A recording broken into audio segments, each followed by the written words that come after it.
Every day, all over Wales and the UK, perfectly good and expensive wood is going to waste. Much of it burnt or simply dumped.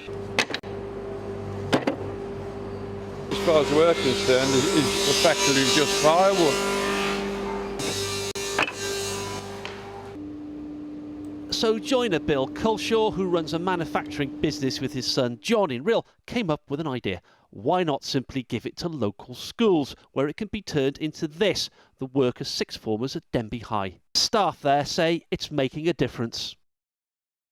Something like this mahogany piece here would probably cost around about £50 per cubic foot, and we use a lot of it, so it's you can see the expense is quite extensive. And you can see what they produce is quality as well, can't you? Yes, and we wouldn't be able to do that without the donations from the local industry. The hope is that it could be rolled out nationally.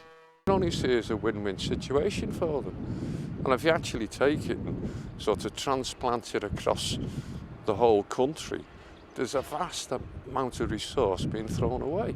The kids who are using it, it's going to be their first taste of woodwork, and in turn, hopefully that will, in the long run, increase the amount of people taking on joinery apprenticeships.